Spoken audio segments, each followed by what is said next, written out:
When it comes to politics, most people hear and see what's fed to them on social media, the flagrant post clipped out of context, and I wanted to find out what's actually happening. So I reached out to somebody on the inside, somebody who works on Parliament Hill. Richard Bragdon, our local MP, came for an hour-long interview to talk about what's actually going on in Ottawa, how we can change things, and the reality of what it takes to be in the House of Commons. I have another C for the honourable member from across the way, and that's called common sense. Let the farmers farm. Let the producers produce. Let the growers grow. Let us get back to work so that we can do what we love to do and stop being on our backs. We will all join with Canadians and say yes and demand an immediate carbon tax election where they will get to choose between a hypocritical, high carbon, high flying, honeymooning coalition government of the far left and a common sense conservative government that will actually tax, build the homes, fix the budget. Richard Bragdon, once a successful realtor in the Carleton County area, you ran and became a member of Parliament in 2019, was re-elected in 21, and most recently in 2025. Formerly, you're the Shadow Minister for Rural Development and recently appointed to the Agricultural Committee. You're an outspoken advocate for rural Canadians and especially small farmers, and have criticized the Food Inspection Agency for its disproportionate regulation on the small family farm. Now, we've met in passing a number of times. We've seen each other and exchanged pleasantries at events, but we've never actually spoken at length. So I'm excited to actually have a conversation and learn more about you. So what was your draw into politics? That's a great question, man. It was something from ever since I was young. I never realized how much, when I look back, how much I used to follow. I'd read the newspapers back when they had newspapers, the old paper copies, even while I was in school, middle school and high school. And I'd follow world events and national events and provincial affairs and always had an interest in it, but kind of always just put that off on the shelf. I followed politics, but it wasn't something that I didn't know I'd ever be doing. And of course, went through and I was in ministry for some time, served in local churches and pastoring, and it's amazing the similarities that I've come to discover between working in ministry and working with people, helping people through difficult situations. It's people and its problems. And then in real estate, I found out that it's still people and its problems, and you work and you navigate and you're with them in the absolute highs and euphoria of getting a new home and getting established, or when they're going through the devastations of financial pressure and whether or not they can make the payments or an offer falls through. All those dynamics, whether it was in ministry, walking with people through the loss of a loved one, or celebrating the joy of a newborn baby in a family, you get this experience of up and down. And the pull towards the public arena has always been, I love the joy in seeing a life changed or seeing something change for the better. It was kind of what attracted me towards ministry. And then, of course, in real estate, seeing positive changes. But then to get into the public arena like this, you're tackling problems that are on such a scale at the federal level. You realize this change isn't going to happen overnight, but it is well worth the fight to see things turn in a better direction, because, Ben, my biggest passion is Canada has so much potential. We are an incredible nation with unbelievable potential, whether it's the resources we've been blessed with, the land we've been blessed with, the people that we have, the capabilities that we have, and we're living so far beneath our potential. So that's really what has driven me into the public arena, is to get out there and help us realize what we have at our own fingertips, what's under our own feet, what we can actually do as a people together. And I mean, this will lead from one thing into another, and I could keep talking because I'm passionate about it, but that's the other components about rural development. Being now appointed as the Shadow Minister for Rural Development, it is an area of passion to realize how much potential rural Canada has. And we're often overlooked because we don't have the numbers of people. But wow, when you look at the amount that we contribute to GDP across this country, whether it's through oil and gas and the prairies out west and in Newfoundland, or whether it's our agriculture right here, or natural resources and forestry right here, whatever it may be, we have all kinds that we are contributing as rural Canadians to the overall success of Canada. And oftentimes it's underappreciated and overlooked because we don't have the volume of people. But if we ever realize and begin to appreciate the power that's locked within rural Canada, we will become an absolute economic powerhouse across not just our own nation, but across the world, will have impact as a country. So anyways, What- I'll stop because I'll keep going. What do you feel needs to change on a federal level then to be able to empower rural Canadians? Because like you say, I see that all the time where the cities, even with like the gun ban, the liberal gun ban, that disproportionately affects rural Canadians because people in cities don't generally hunt. But then even things like the EV mandate coming 2035. How do you feel that we can move forward to be able to empower or even just inform people in Ottawa about how that affects Canadians? You're exactly right, Ben. That is the key, is inform and educate people.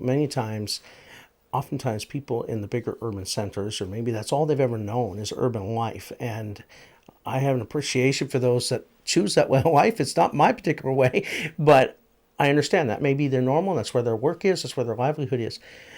But many times they don't understand where the food comes from that they're enjoying. They don't understand the role that rural Canada has to play. And even though, yes, overall we have aging populations, we have a very capable and skilled population in many of these rural areas that's yet to be untapped. And the story to be told, whether it's our incredible farms that are throughout rural Canada, or whether it's the incredible resource workers that are found throughout rural Canada, or those that have learned how to work 2 and 3 jobs and travel and make sure their kids are still getting a full and vibrant life, whether it's playing sports and whatnot. But like you say, we don't have subways, we don't have metros.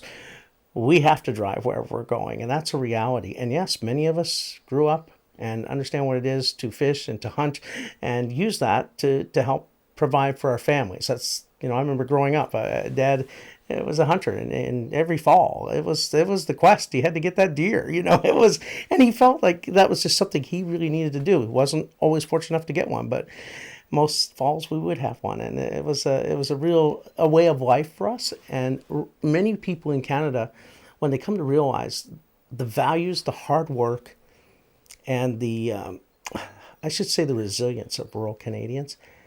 And I challenge people when I'm having a chance to talk about rural Canada, so, listen, it was rural Canada that built this country, and it will be rural Canada that is the key to our comeback, because they will help us to rediscover those time-tested truths that have made us the greatest country in the world. I think we're seeing troubles, though, because the population of farmers is aging, getting much older. A lot of kids, like people my age, or I guess I'd say kid, I'm in my 30s. Yeah. But then even just the number of farms. I mean, we've reduced even just New Brunswick alone has lost since 2011, 25% of its farms. Some due to amalgamation, that you're just becoming larger organizations. But how do we then encourage more young people to get into it? Because there are grants and stuff available, but it makes it difficult for small farms to be able to access those, because it then requires some administrative person to be able to do that. For someone like myself, who I care about growing food, and we've done all of this here without grants, without other resources, personally funded. So how do we get more people interested in it? You took the path. I think it was amazing, the path that got you to where you are here today. And it's a series of things in your life that led you to where you and your wife are at right now. Ben, I really think more people being exposed to stories like yours and seeing that it can be done. Because oftentimes people think, I just couldn't do that. There's no way we could overcome that. There's no way we can't, and people are having a hard time. It's hard to dream when you're struggling paycheck to paycheck and falling behind each month, and more Canadians are. But then there's hope when you meet other couples who've navigated this and realized, oh, well, maybe we didn't need all that to get started. And no, we don't have to start at the end. We start at the beginning, and you build towards something. And then learning from those, that historical knowledge is still tucked in places like Carleton County and our areas where we live. People who have farmed, people who've grown up on farms, they have a lot of historical knowledge that just needs to be transferred. And if the oncoming generation gets exposed to it, I think the more we have exposure to it, the more they're going to love for it. And I think there's an increased yearning for a more simplistic way of life that is starting to happen almost organically amongst the younger generations. And I'm seeing that starting to emerge. The things they're longing for were things we just took for granted when I was growing up, that it was just going to be there. Own a home, be able to work, have a family. Now that's becoming like, oh boy, it's like, that's really becoming paramount again. So I think some of the best ways to overcome those hurdles is find the stories of those who've done it, learn from them, and start to emulate it. And then also, yes, where can we remove at the governmental level some of the barriers to entry into agriculture and entry into a successful, whether it's a homesteading or a variety farm, that can allow more and more young people to get involved, get engaged, and say, hey, this could be for me, this could work. And the power of agriculture is through exposure, I think. I had not near the appreciation I have for it now when I started as an MP. I always had a sense of it, a bit of a limited understanding. But the more I've got to visit farms, a variety of them, whether the bigger ones to the smaller ones, my appreciation for those in agriculture goes through the roof, because it's an incredible science that's behind all of that. And I think one of the other things we need to do, Ben, is expose more and more of our youth to the trades and to agriculture and the potential that there is in that route. I think for too many years, there was way too much pressure to push everybody towards university. University is great for some, but it's not for all. And wow, are we ever going to be in desperate needs if we're going to build this country the way it needs to be to get people, more and more people in the trades and into agriculture? Although I agree, how are we going to make that happen with where a generation, specifically my generation, is overtaxed, underpaid? And what a lot of people I see is they'd love to take over the family dairy farm and take over the family farm just in general. But land prices, specifically in Ontario or even New Brunswick, the land prices are becoming outrageous. And then the pay is not keeping up with that. So how do we navigate that, not only with exposure, but then with finances to make it happen? You're right over the target, Ben. One of the biggest challenges, and all governments meet this, and it goes far beyond the partisan lens. But one thing's for sure. We are one of the highest tax jurisdictions in the world. And yes, we have a great country, but there's certainly areas we need to improve. And one of that is unleashing the power of our private sector. And that people having a bit of a profit at the end of the day is not a bad thing. That's a good thing. And we have to allow people to be rewarded for hard work. And there are That's things. a dangerous conversation to start, Richard. It is. Because I think people are scared of the private sector. I think people see it as the billion-dollar organizations. You see Jeff Bezos, you see Mark Zuckerberg, and you're like, oh, these are Bill Gates. You're like, okay, evil people around the world. And I don't believe that to be true. And I think you're right. Like, personally, I own a corporation. You likely were incorporated when you were in real estate. So there's a lot of good organizations that are incorporated, that are corporations. And so I think people shouldn't be scared of corporate talk, but I think there's the disconnect and that sort of disproportionate regulation, especially when it comes to small farms versus the big farm. Exactly. And what can we do to make Canada's industry and business sectors, but also to the small and medium-sized business, which is the heartbeat of any nation's economic growth and power and potential, is entrepreneurs and small business owners and those who work. And as you know, Ben, and we all know, some of those hardworking small business owners, the hours that they put in, oh my man. And then at the end of the day, they're oftentimes carrying it through the lean years, and they're having to borrow and make ends meet just to meet payroll sometimes. They're making huge sacrifices so that when it does turn, or it does begin to become more profitable, they certainly have earned that right to make a good living and to be rewarded for that hard work and investment. And yes, I think people create an image of what the private sector is based on the billionaire class, but that is a very small class of people that get lots of attention. But my God, there are thousands upon thousands of small business owners. And yes, many of them maybe have had a startup or two and one failed and then they're on the second or third. But those are the ones that keep the economic wheels turning in our country. And we have to do things to encourage them to keep taking those risks to build a business and to step out and to grow and to hire people and to provide good employment for others. And part of that is removing some of the regulatory burdens that's on Canadian businesses and farms and people working, but also the tax burden overall, so that more of the money that you make is left in your own pockets at the end of the day. I know that sounds like a cliche, but it's true. That money gets left there, gets put back into the economy because it's going to be buying goods from others who are in businesses. And that's how everyone can win, is when we allow more of that money to be circulated by the people who are earning the money, rather than a bigger and bigger government that continues to take more and more of the taxes to then redistribute out to their favorite projects. And that leads to another big subject. But I think where we have to get, then, as a country, is back to doing the things that will generate wealth for generations and stop punishing our own people and our own industries. A lot of talk and a lot of time, and in the most recent election, so much energy was focused on certain pressure from without our country, a certain individual from without our country. I really feel like that's missing the major point.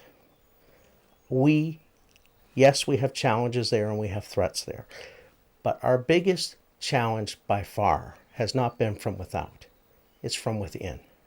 It's called self-sabotage. And Canadian governments have done it to ourselves. It was no foreign government that put interprovincial trade barriers up. That was our own governments. It was no foreign government that shut down resource development and pipeline construction for several decades. That was our own. It was no foreign government that refused to fund our own military the way it should be funded. That was our own federal governments. And it's not about blaming at this point, but what it is recognizing that the call's coming from within our own house. It's time to get our own house in order and unleash the potential that's within our own country. We have incredible potential. We got to unleash it. So it's time to get our house in order. So anyways, you can tell I get a little bit passionate about this stuff, Ben. This is an area of passion. I appreciate that because it's something, quite frankly, that's why I voted Conservative. I lean more libertarian. Something that Pierre Poilievre actually said during the last election, I'll paraphrase, was the government needs to get out of people's lives. Yeah. Leave people alone, which is a libertarian ideal rather than conservative. But I believe that to my core because I think there are things that the government is getting in the way. Like I mentioned, the gun ban, the EV mandate. Absolutely. And it's making it harder not only for small farmers, but just for Canadians and rural Canadians to get ahead. That more and more, you're exactly right, Ben, government interference in our lives, and especially rural Canadians, they're the type like, look, live and let live. We're glad there's a government there, but take care of the things you're responsible for. Have a good, strong national defense. Make sure that we can establish good trade with all kinds of other countries and grow our markets for Canadian goods worldwide. Focus on the things that we should be focusing on rather than micromanaging individual lives and pursuing, how should I say this, fanciful notions that, for example, if we add a certain tax on, we're going to change climate. Well, the evidence is in. We had 15 years, over 15 years, in some jurisdictions in this country with a level of carbon taxing, for example. And when I asked the Commissioner of the Environment for Canada at the Natural Resources Committee about 2 to 3 years ago, sir, can you point to and tell Canadians how much carbon has been reduced from Canada's atmosphere as a result of the implementation of the carbon tax? Do you know what his answer was, Ben? He said, we have no such metric. So I'm saying this is the landmark signature piece of environmental legislation that this government brought in over the last 10 years, and it's been in BC for 15 years or more. And you can't point to one metric to say, oh, this much carbon got reduced because we taxed our people this much. No, it was punitive, it was regressive, and it hurt trade, and it hurt business, and it hurt individual families. It affected cost of living, it affected food, everything that's trucked and shipped. And now I'm thankful that the current Prime Minister and the current government realized that maybe isn't working so well, so they kind of did a temporary pause or a backflip on that, and right now we don't have it being implemented on the consumer, but it's going to be applied now to the industries, like somehow the industries aren't going to be transmitting that back to consumers. But needless to say, the evidence is overwhelming. That policy approach failed, and it was wrong, and it hurt us as a country and it hurt us as individual families. We've got to get a more common sense approach to governance, and you're not going to tax your way to prosperity. You've got to unleash your potential in the private sector, within your resource sector, within agriculture, and within individual lives. Make Canada an attractive place for people to want to come and do business. You'll grow your economy, and it will help all of us to prosper. Oh, I certainly agree. And I think that some of those regulations and issues, especially with regards to the small farm, and you've been a critic of it, of the CFIA, and specifically two things, meat and dairy. Yeah. We are huge proponents of raw milk across the United States in various states.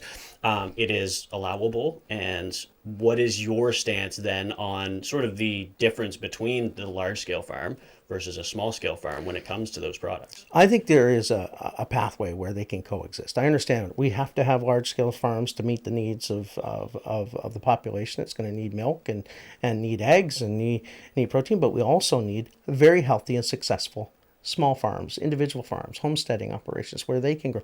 And we should not hamper their efforts. Now, obviously, there's food safety and all of that, but no one's more conscious of that than conscientious homesteading farms and individual families. So if the regulatory burden is so overwhelming that it discourages the smaller farms, that needs to be looked at. Say, how can we make sure, yes, ensuring that there's safety for the consumer, but at the same time allowing these niche markets to grow and to thrive?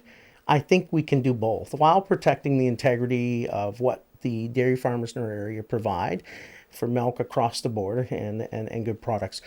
But that doesn't have to be in competition with the local producer and those who are doing it on a much smaller scale. So how can we make sure they work together? And I think there's a way forward. We just have to have a will on both parts to make it work. And cutting some of the regulatory burden that's there. And I think all of CFIA, and no matter what sector of agriculture there is, you always seem to see whether it's the big industry or whether it's the smaller ones, and there's certainly an important role for CFIA to play. We want our food inspected and we want it to be safe, but how do we make sure it's doing its job properly and staying within the lanes, and also fostering growth in both those sectors, whether it's small or big?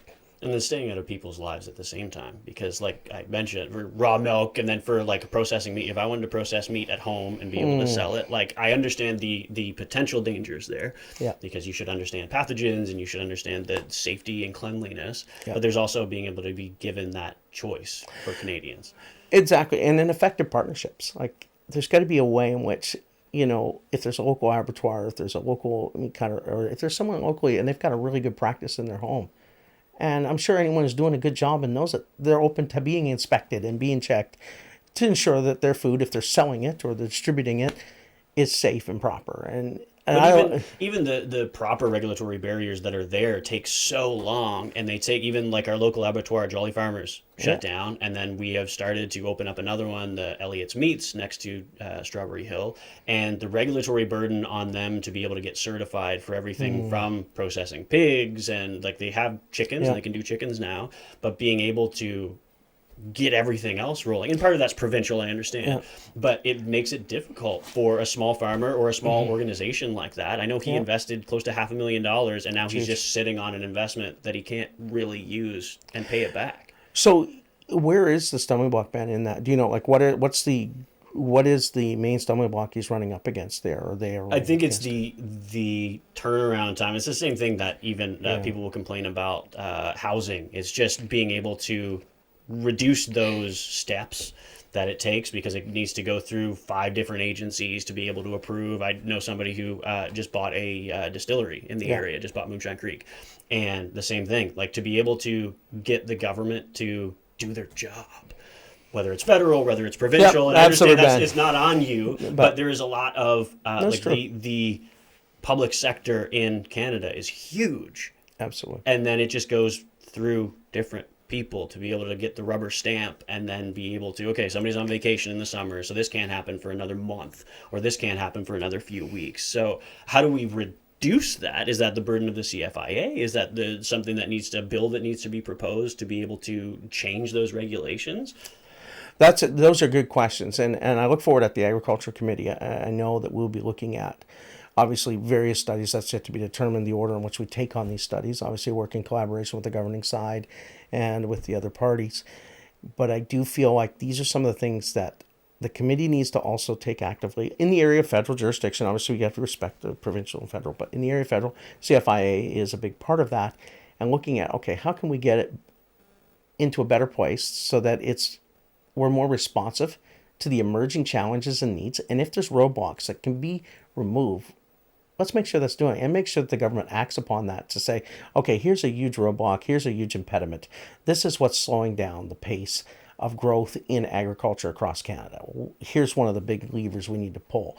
Or maybe it's a series of steps that need to be taken. And that's where, if you have, and I'm all for getting good input.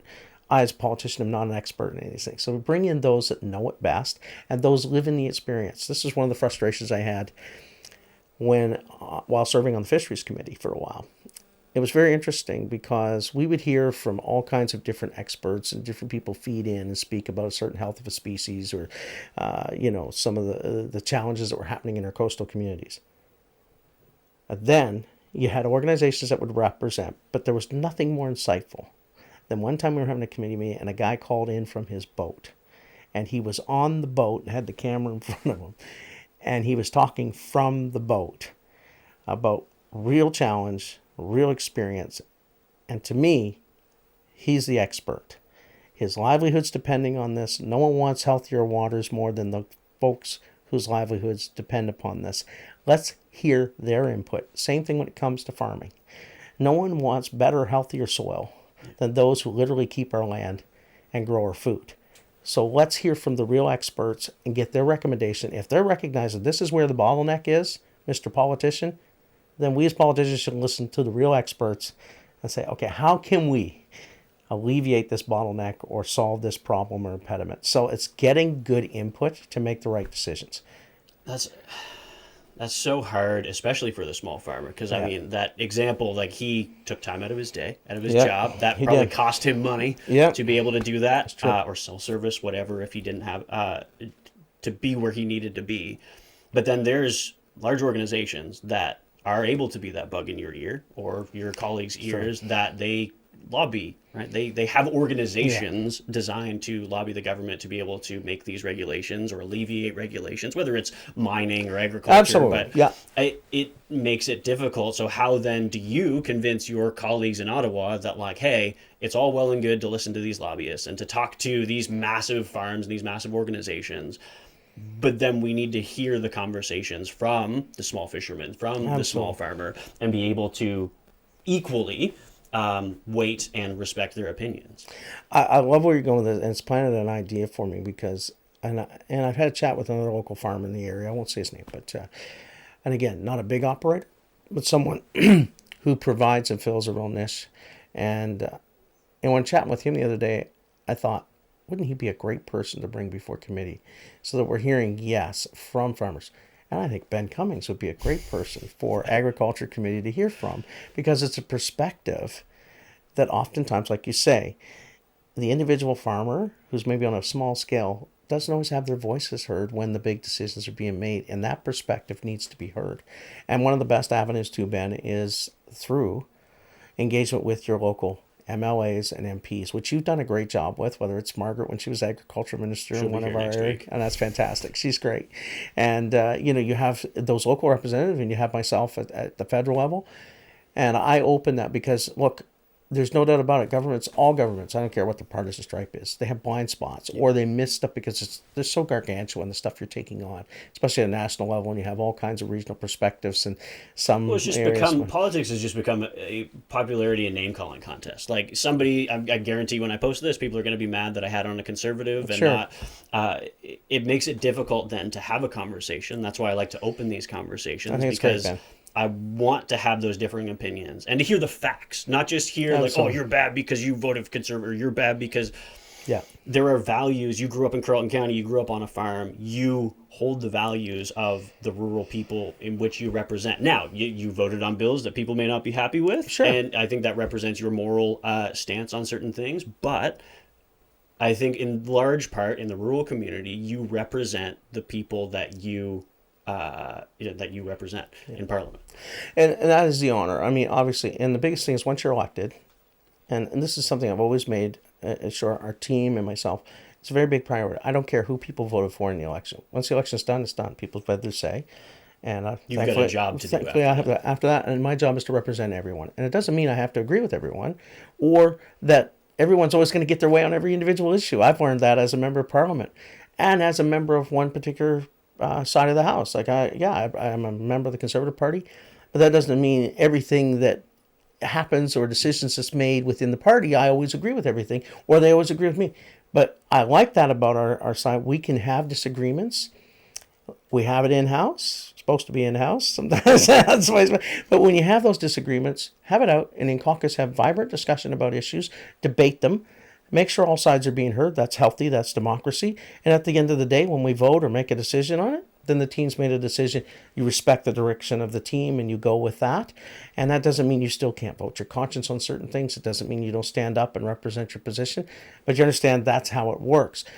My primary obligation, though, is to represent the people that sent me there. And I try to do that to the best of my ability. And yes, the way I was brought up informs how I am as a member of Parliament. And I say I grew up in a small town outside of Nakawik, a little place. It's in Southampton called Hartfield, base of a hill called Stairs Hill. It's very rural. And Mom and Dad still live there. My dad worked at the pulp mill for 51 years. I finally retired. He went through the whole shutdown thing, lost his pension, went through all of that, was able to get a small portion back, worked till he was 69. Mom was a homemaker and a waitress, and then worked some at King's Landing in her years before retirement. And that's our background, blue collar, normal rural living.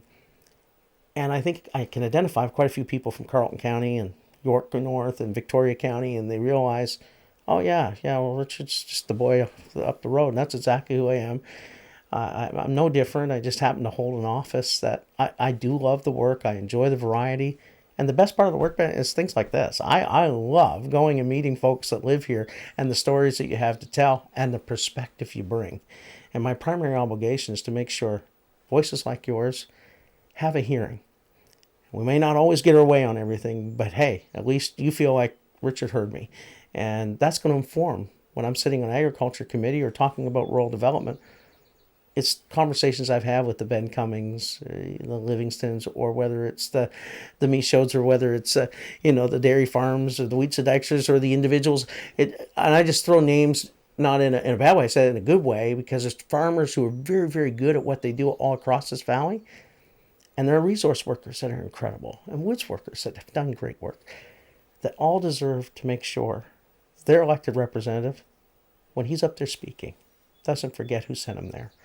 And I'll tell you this story, and I know I could go on, but Ben, when you come to Ottawa sometime, when you come, hopefully it's testify before committee, when you come, you'll be in my office, you'll see something there. It's on my bookshelf. And when I got sworn in 2019, I asked my mom and dad to come for my swearing-in ceremony. And this was the first time ever in Ottawa. And, you can picture, we're all walking through, and it's kind of overwhelming. You're looking at everything, and going into my swearing-in ceremony. It was emotional for me. It was like, wow, I didn't realize I'd ever be able to do this. And coming from where I come from, it was a real honor. It was emotional. And I was doing the swearing-in. And I said, Dad, when you come, I need you to bring something with you. What? I said, Dad, bring your old bucket. Would you bring that old lunch bucket? What do you want that for? I said, no, it's one of those aluminum steel buckets he carried every day to work. So he brought it, and I set it on the table when I got sworn in. And we got back to my office. I said, Dad, why don't you present that to me? Just hand it to me. And we put it on the shelf, and it's there. And it's one of my favorite stories to tell. Anytime someone comes to visit or to talk about issues, I said, oh, what's that bucket? That's my dad's lunch bucket. I said, why is that here? It's to remind me. It's people just like my dad and my mom is why I'm here. And if I ever forget that, I should no longer be here.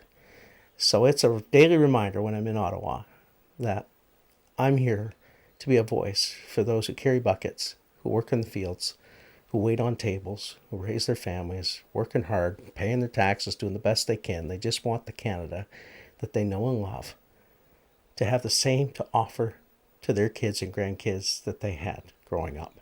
So if that's what drives me, and always drives me, I think I'll be in a good place. If I ever forget that, Ben, you need to come yank me by the ear and say you're done. Because that's why I'm here. So I think it's important to remember all of those things, and then also like your moral standpoint. I think being a Christian is extremely important. It's important in my life. I don't talk about it a lot, but it's something that it is the foundation for a lot of the decisions. It's the moral decisions. Absolutely. Right? And then we've got a lot going on across the world. People can debate about Israel and Iran, and it makes it hard to then have a conversation from a moral basis if we don't have an agreement of that standpoint.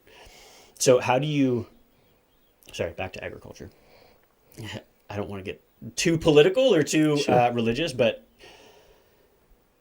when it comes to large farms, there's a lot of waste that happens. About 58% of the food produced in Canada is wasted.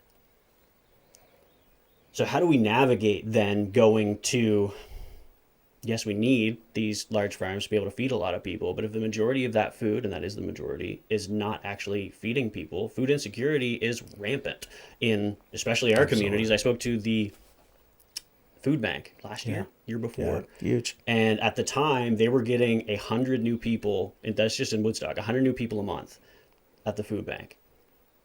And we've got regulations in place that aren't able to feed. There are people, like you say, like your parents would have been years ago, that are struggling to put food on their table. And those regulations, I think, are putting people into food insecurity and making it very difficult for people to accept food. I know we're part of a program that gets food from a local grocery store, and we use it to feed our animals. And a lot of that food is perfectly fine, but can't go to the food banks because of regulations. So you can talk about poverty, you can talk about food insecurity, but if those regulations remain in place, people are struggling. And there are people who don't have access to these small farms as readily because they can't drive, they can't afford a vehicle. So how do we then approach that conversation of these regulations are potentially starving people out? That's a really good point that you raise, and I think it's something that should be looked at, is how can we improve that so that less food gets wasted and still can be, and obviously making sure that it's safe and usable so that no one's getting sick. We got to make sure of the safety protocols. But if it's still good and still consumable, how can we make sure that that's getting to where it needs to go? And you're right, we have incredible food banks in our region, and they, quite frankly, have been just inundated over the last little while. The demand has only gone up, and with the cost of living soaring the way it is, we're seeing a huge pressure point on food security, and we're seeing it on housing. We're seeing it in multiple sectors. Is people are having a harder and harder time to make ends meet.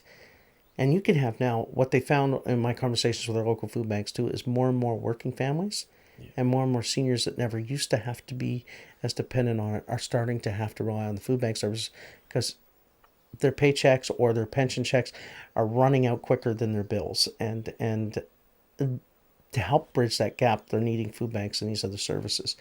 So how do we tackle that whole great big issue of cost of living and help make food more secure? And what you're talking about is one conversation that certainly needs to be happening. And then overall, we've got to lighten the tax burden on Canadians. And you cannot say that enough. I would 100% agree. In every aspect, whether it's our corporate tax for a lot of our small businesses that are corporations, I think people forget that. But then just the personal income tax for a lot of people, it takes an accountant, which it shouldn't, but it takes an accountant for many people who are just living their lives to be able to navigate all of, like, yes, there are tax credits and tax deductions that you can get, and you can file things away and be creative, which a lot of people who can hire a financial planner or an accountant can do. But for the average Canadian, there's ridiculous regulations. That's exactly right. And it's cumbersome because when you're struggling just to keep up with your monthly bills, to try and plan ahead or put aside savings, it's almost like it's overwhelming. They're just trying to get from paycheck to paycheck, literally from sometimes one meal to the next, sadly, in our country. We never thought we'd kind of be dealing with it on the scale that we are. So, again, that brings me back to the broader sense at the federal level. Canada should be one of the most prosperous nations in the world. And yes, we're blessed with a lot of good things, but we've got some huge challenges. But all we are away from unleashing that is good decisions. If we start making, as a federal government, wise and good decisions to unleash that potential, rather than, for example, one of the biggest frustrations for me, Ben, was throughout in my time in office, but the last decade, to hear our federal government talk down Canadian energy, Canadian resources, regulate Canadian agriculture, all these things to the extent that we put the boot on the things that built our country. And then all of a sudden, it's like, oh, yeah, we're going to do that now because we're in a crisis and we actually had the mirror put on us to say, oh, well, what's causing this? We have been standing in our own way. And we could be thriving and prospering. In fact, making the world cleaner and better by getting Canadian liquefied natural gas onto world markets, displacing coal and Russia and Saudi Arabia and other gas and oil providers, when we have the best regulated, best environmentally regulated, best extraction practices, and we pay our people good wages. That could help lift the entire Canadian economy in an amazing way at an incredible rate. But we have got to make decisions at the federal government level that says, okay, it's time for Canada to embrace its potential. As long as we keep putting boots on that stuff, we can't achieve the prosperity that we need to as a country for individuals and for us collectively. Because the more that we produce and the more that we're able to sell on world markets, the better everyone's going to be. And that's global economics. And I would be so frustrated saying, that's dirty, this is awful, we're going to shut it down. And now we're seeing regional disparities. And no wonder parts of our country are frustrated and they feel at their wits' end because they've been told for over a decade what they produce is dirty and not good and not welcome and it's not the future. Is evil, yeah. And when you're told that, and you're after a while, no wonder they start feeling like, are we really wanted? So I'm hoping there's a massive course correction in that regard, and that premiers across the board are working together to get rid of these stupid interprovincial trade barriers so that we can trade amongst ourselves and start unleashing that and increase the demand for locally grown and produced products. So what then can be done or even relinquished by the federal government? Because, like you mentioned, there's too much government doing too much. So how much autonomy can we then give back to the provinces to be able to do this? I go back to the raw milk or the meat debate. Like, there is some regulation there for local producers at a federal level. It's minute, but still, it's still there. So how can we relinquish that autonomy and deal with like the big things? Canada has amazing, like you mentioned, amazing natural resources, whether it's our trees, our mining. Some people don't like the oil. Some people don't like those things because it seems bad. But in the grand scheme of things, Canada is 1% of the pollution of the world. Absolutely. And like you said, we've got amazing regulations. So amazing regulations to be able to maintain safety, whether it's we're mining for nuclear, whether we're mining for precious metals, whether we're mining for whatever, or even oil. The regulations are good and maintain everyone's safety, high standards, as opposed to other countries where we can't regulate that. And they have things like, we know, child labor, terrible things, atrocious rights, human rights violations. Canada, we know, has so much, we do so much good in that space. So how do we then take what we do so well and expand and grow it to a world that wants more and more of what we have to offer? That, to me, is where so much untapped potential resides. And yes, where we need to make sure the provinces are thriving in their areas of jurisdiction. You don't have a big brother in the federal government all the time overlooking everything that's happening. We should be focusing on those big picture things to get Canada moving forward on a broad scale and taking on national projects, whether it's getting the energy corridors in place to get our goods to market, and whether it's also putting the priority where it needs to be. Here's something, Ben, that maybe you're hearing this as well, but I find it very fascinating that with this push for the EV mandates, and look, I'm all for freedom of choice. If people want to choose to drive, hey, I'm all for it. Great. If you want to go and electric car is right for you and your family, that's great. You can afford it, that's for you. But for most of us, we're going to be on gasoline-powered vehicles for a while. I'm going to need them because we don't have the infrastructure in place, first off. But also, right now, we don't even have enough discovered or extracted rare earth minerals to replace even probably a quarter of the Canadian fleet, let alone the whole Canadian fleet of vehicles. Like, the amount of extraction of rare earth minerals it's going to require to do that full transition is astronomical. So let's get smart about this. Technology continues to improve. Hopefully we get more and more efficient cars and technology for combustible engines keeps improving. That's wonderful. But in the meantime, let's not stifle Canadians with cumbersome, expensive mandates that are going to limit their choices and the choices of their family and their ability to function as they would like to.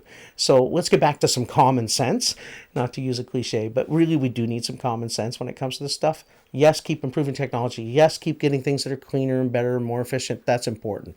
And where EV is possible, wonderful. But mandating it on Canadians at a time when they can't hardly afford to make ends meet now is the wrong direction. So we have to get back to doing what we do well and stop messing in these areas where it's going to be more cumbersome and heavier taxation and more expensive for Canadians when they're at maxed right now. Well, we're even seeing that the federal government is talking out of both sides of its mouth, because you're trying to, or it seems that the Liberals are trying to mandate EVs, but then we have 100% tariffs on Chinese electric vehicles coming into Canada.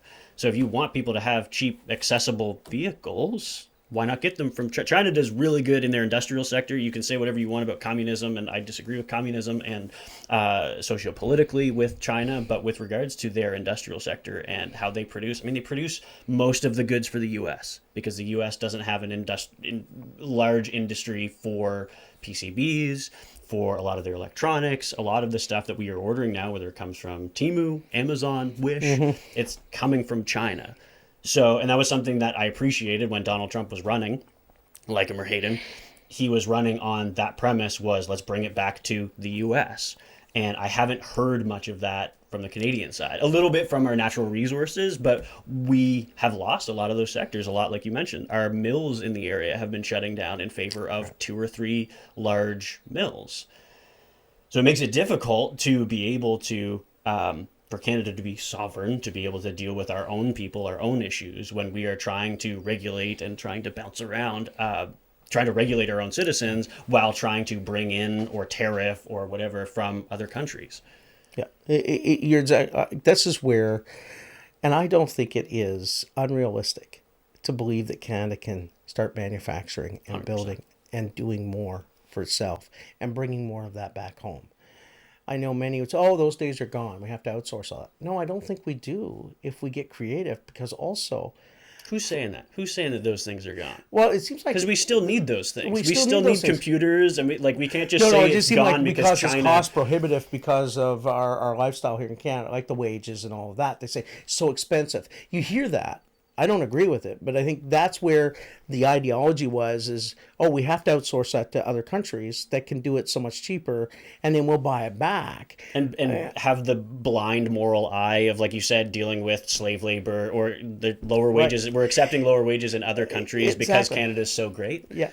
And this is where, again, I believe in free trade, and I believe trade with good nations and doing trade. That's great. Let's expand our markets. All of that's important.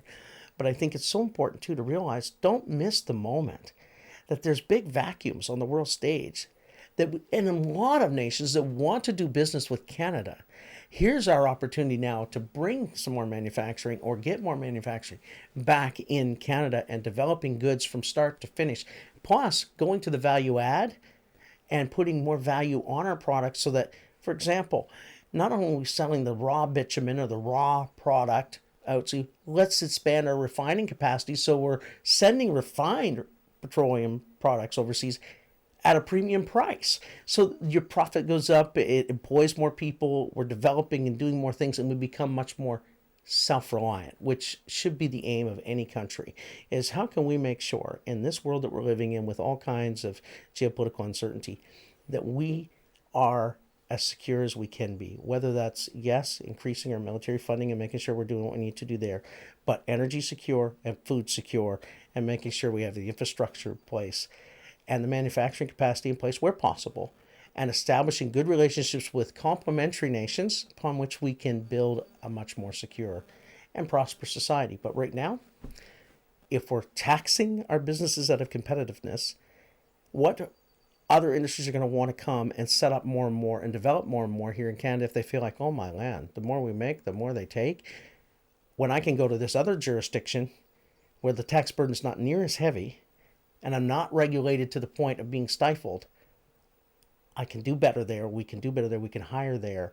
And that's where a nation starts to lose its competitiveness, when we tip the scale too far in the direction of overtaxation and overregulation. So we have to fix that at the federal level to encourage investment back in our own country. And those are already here, industries are already here to be able to expand within Canada rather than having to look elsewhere. So those are some things I hope to see us grow and improve in, and I'll be advocating for well, sure. And I think, yeah, you hit the nail on the head there, where some people, and even I've talked to friends who own businesses that have started businesses in other countries, specifically the U.S., because the tax burden is less, and then you can sell it back to Canada cheaper than you can manufacture it in Canada.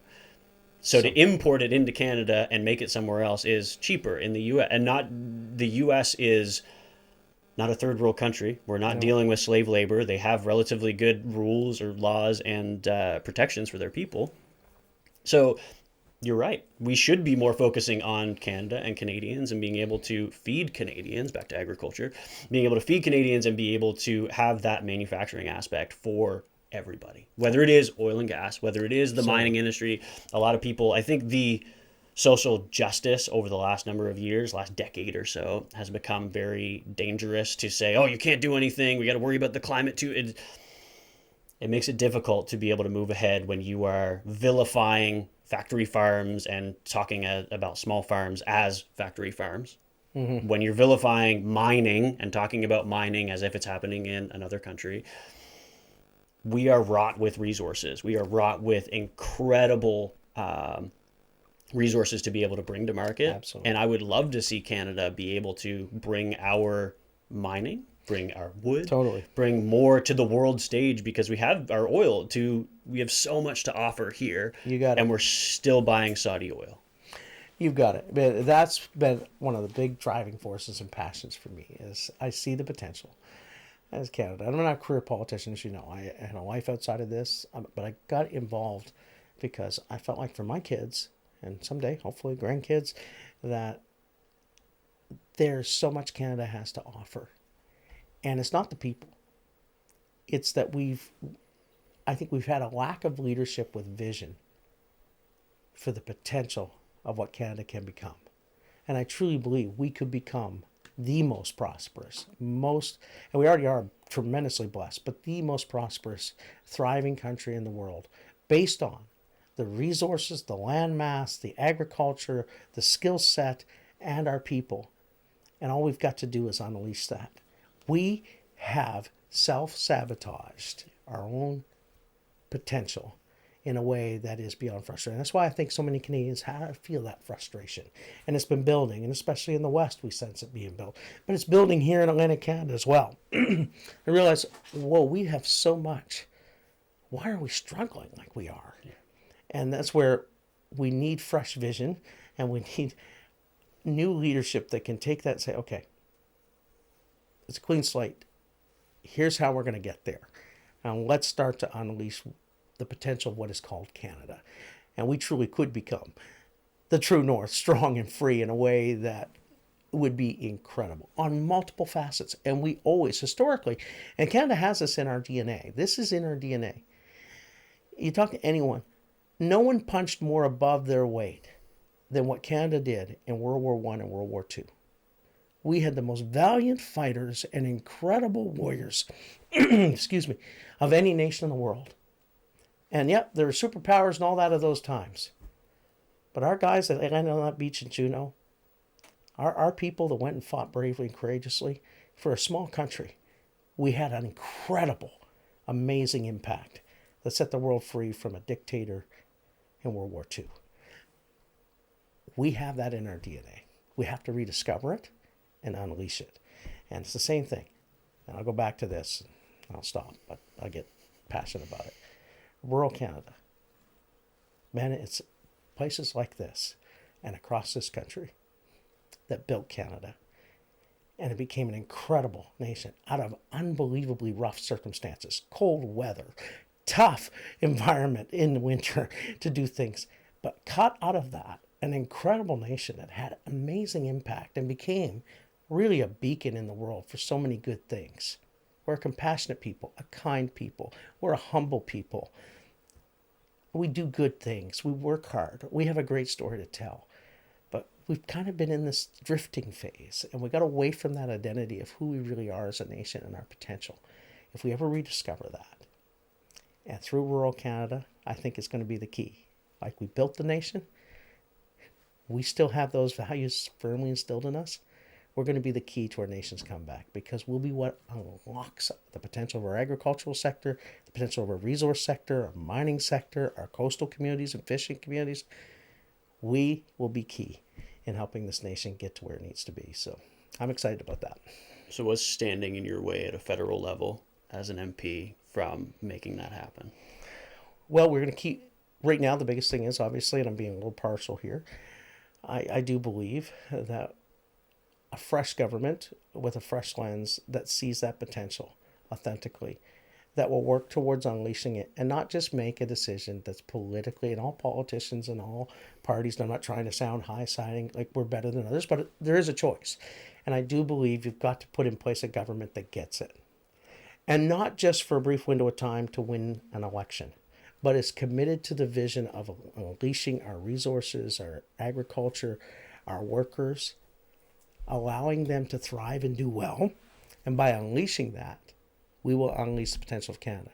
But if it's just a government that's in place that makes a decision that's politically convenient to win an election, but doesn't have the commitment to follow through on it, that probably won't bring the lasting change that's going to be required, or the determination that's going to be required to get Canada on the right track. Because that road, as you know, is not going to be easy, because there will be vested interest groups that will fight it every step of the way. So you've got to have determined leadership and a government that gets it. So we're going to keep working to that day to hopefully we get on the other side of the house to implement it. But meanwhile, there's a role for us to play as the official opposition. That is to hold the government to account to the promises they made in the campaign. And hopefully the Prime Minister Carney will follow through on some of the things that he's been talking about. And we will continue to push him to make sure that those more permanent inhibitors to growth, like Bill C-69, no pipelines bill, the no tankers ban, those things that were inhibiting and currently are inhibiting our potential to grow our resource sector and the overregulations in the agricultural sector, if those impediments don't get moved, we're going to be back having the same conversation unless we get rid of those big barriers. So we're going to keep pushing on that as well. You mean elbows up just isn't enough, Richard? No, elbows up became elbows down to elbows disappeared. I don't even know where the elbows are, but yeah, it was an incredible time and I got to be careful because you did bring up the common sense conservative, so the slogans have been out in the I did. in the zeitgeist. I did say, yeah, sorry, I did put that.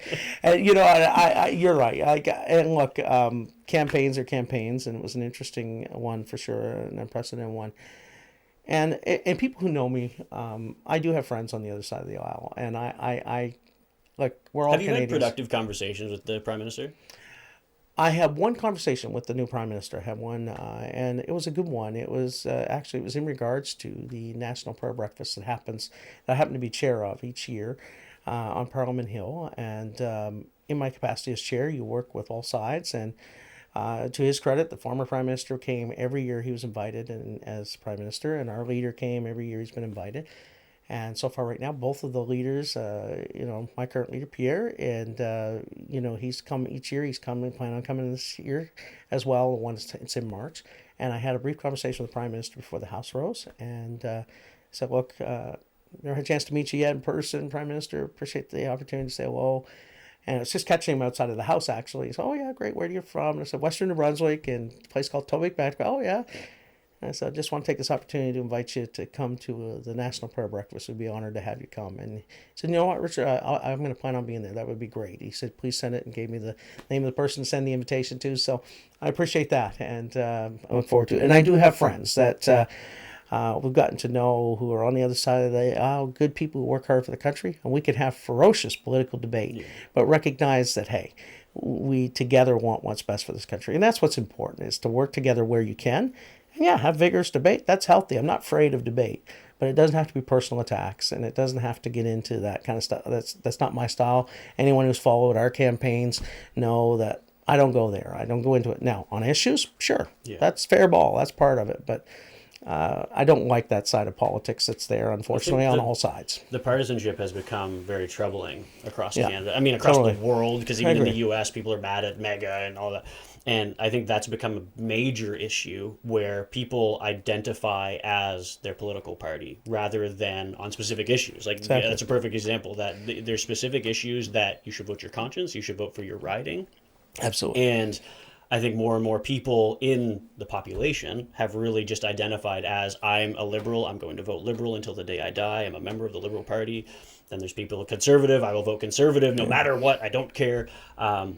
But I think people need to pay attention to their political leaders. They need to pay attention to, okay, what do you believe in? I would have voted Liberal in this election if I agreed with his policies. I didn't. I agree with you. I've met you. I know you. And I appreciate what you stand for.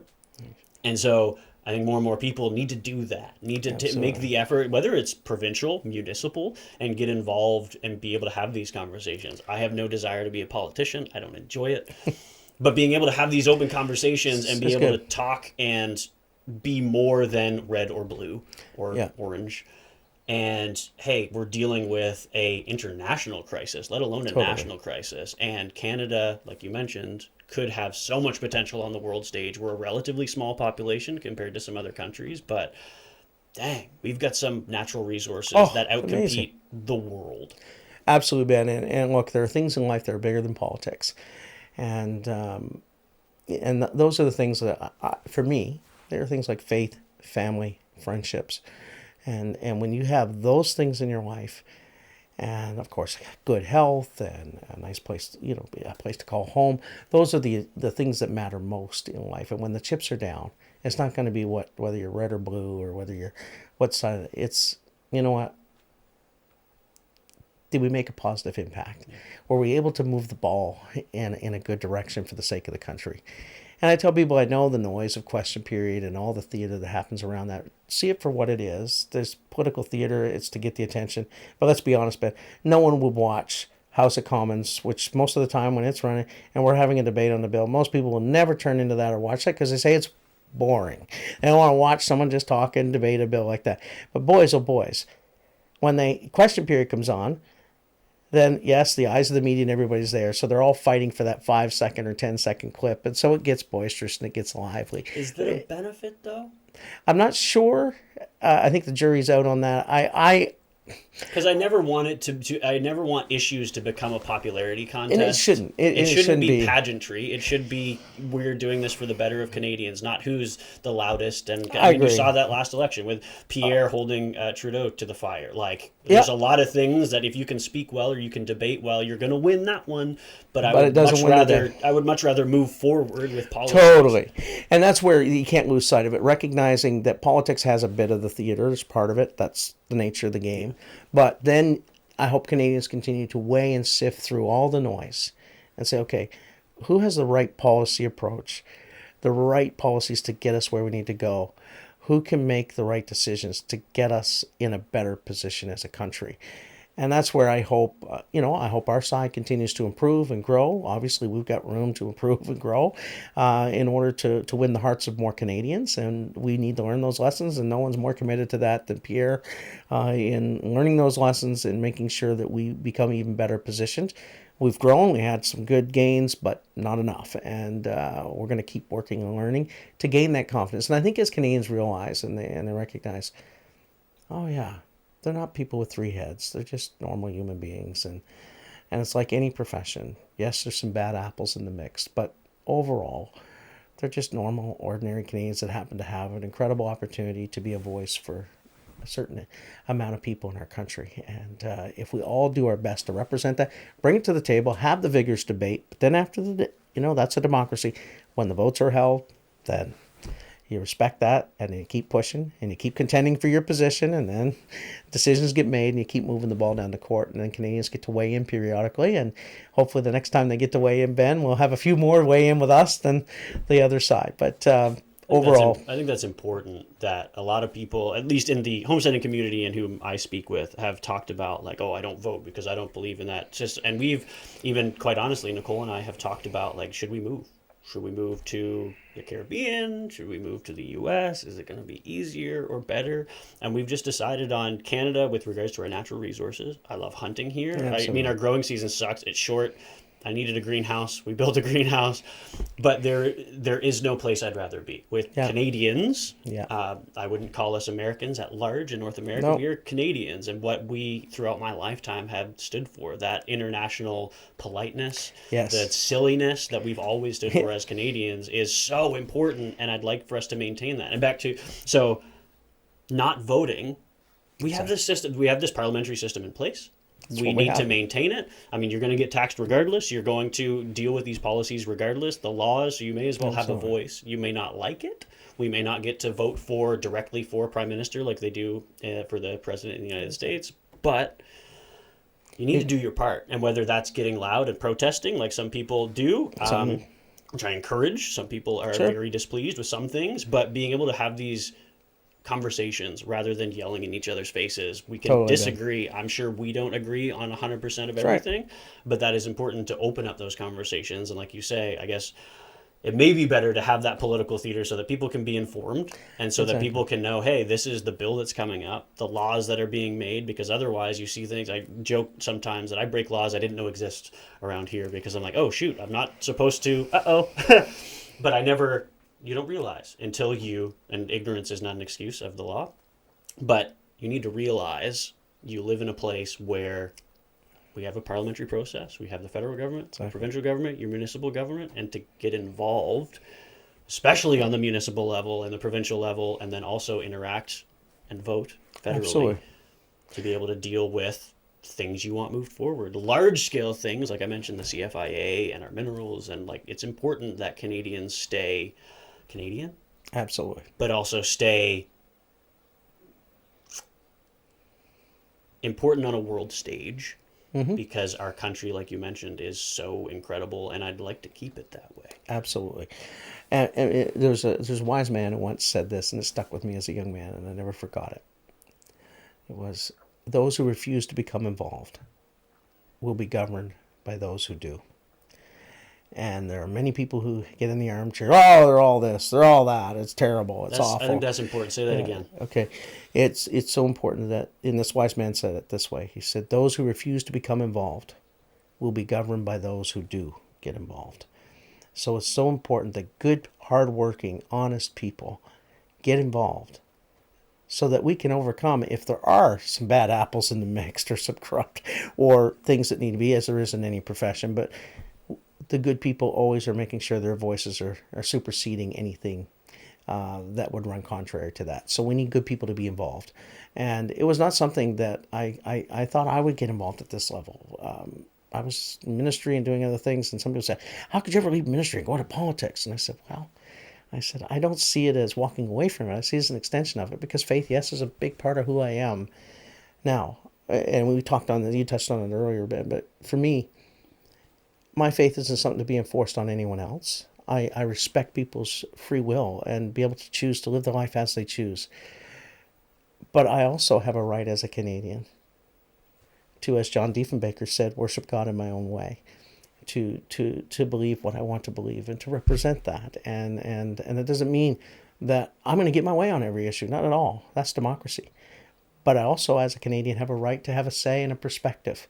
And to respect other people's rights to have a say and a perspective. And there are people in the House of Commons that would have vehemently opposing views to mine, and they would get up and they'll proclaim it loudly, and I would go to the wall to defend their right to do so. They have every bit as right as a Canadian to speak their mind as I do as a Canadian to speak mine, and we have to be mutually respectful, and that's what makes for a healthy democracy. And yes, there should be vibrant debate. That's healthy. But I don't know what's happened. It seems like people almost, it's like, oh, we all have to think the same in order to be Canadian. No, you can be of all different. That's what makes us Canadians, is that we are variety, we're diverse, and yet we share certain values, and we hold to things that truly made us the most compassionate, gracious, kind, gentle nation in the world. That all other countries, most all other countries, I think, have a very good impression of Canada, and they love Canada. And that doesn't mean, though, that we can't improve. And certainly we have areas we need to improve, and that's why we get engaged and we fight for those things that we feel will make Canada a better place. So I think people forget that the Americas, specifically Canada and the U.S., were built on Judeo-Christian values. Absolutely. And that's what made the countries great. And I think we have morally strayed a little bit from that. Again, not that people can't have differing opinions or different moral values, but I truly believe as a Christian that following the teachings of Jesus is what made our countries impeccable. And I think we need to kind of get back on track more towards those things. Personally, I believe that. And I believe you would probably agree that our country's amazing. It is. Canada's awesome. It is. And the more and more we can focus on making it better for other people without crucifying them, without vilifying them, but by loving them. Absolutely. And moving forward and saying, hey, this is what's best for you. Whether it's debates about different things, there are and different studies that come out about things like abortion and food security, and there's a lot that still needs to be decided. And I think this, like you say, it's valuable for people to be able to have their voice. And it's so important. And I think, whether a person has faith or those who do not have a certain particular faith, there's no denying the fingerprints of faith throughout our history. And were there mistakes done under the name of religion? Absolutely. Some horrible things done under the name of religion. But genuine faith and the societal construct that has produced some of the most advanced, compassionate, generous, great, and prosperous countries in the world. There's no doubt about this, and no disputing this. Those that were founded upon the Judeo-Christian ethos or worldview. And for me, that's not something to ever be ashamed of. I'm proud of the fact that we have people of faith who make up this country. And I respect people of all different faiths. But the freedom of belief, the freedom of expression, the freedom of conscience, the freedom of religion, those are major tenets. And our Charter of Rights starts off with the very beginning clause saying that we recognize that these rights come from God. And, that's an amazing thing when you recognize that. And that, in our national anthem, there's a prayer tucked into our national anthem. It's beautiful. God, keep our land glorious and free. And I don't think we ever go wrong in looking to a source beyond ourselves, especially when we're trying to make sure that we're heading in the right direction as a nation of people. The importance of calling on God and saying, God, we need your help. We don't have the answers. We can't figure this all out. These problems are too big and too vast. I never want to get to the place in my life where I can't humble myself and say, I don't know. But I know someone who can help us. And I'm thankful for that. On a personal level, I know the difference that Christ made in my life. And it's biblical, too. It is. I think it's important to remember what Jesus spoke and what Jesus did, talking about the Pharisees and the religious leaders of the time. And I think that's what people forget, is that it's very easy to get stuck in the legalism of you can't do this. And like you said, there's been the Crusades and there's been horrible things done in the name of Christianity and other religions across the world. Yep. But to remember that it is about loving each other and loving your fellow Canadians despite differences, despite differing beliefs and differing desires. Totally, Ben. You're allowed as a Canadian, as whomever, to be able to have those opinions and to be able to have your say, like we mentioned, on those bills and whatnot. One final question, because I know we have to wrap up. If you could say something to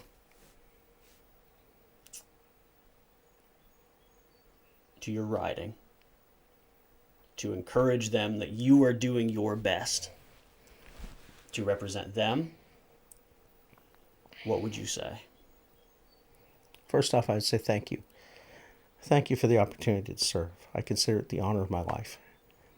Ben, there's nothing that has warmed my heart more than hearing the stories from every part of the wonderful riding called Tobique-Mactaquac. Whether I'm talking to someone in Stanley, or I'm over in Brockway at a door hearing a story from someone there, or if I'm out in Forest City, or if I'm up in Riley Brook and Nicktaw, or I'm anywhere in Carleton County, or I'm talking to the farmer in a field, or if I'm visiting a mill and getting a tour and hearing the stories from that lens, or whether I'm sitting down at a table of a senior and hearing their concerns, it is the honor of my life to represent each of you. And I want to assure everyone that's listening that when I am in the House and when I'm carrying out my duties, the stories that you've shared with me, which I count it an honor and privilege to have heard, your personal experiences, your opinions, the things that frustrate you, the things that you're hopeful for, the things that you're thankful for, I carry them with me.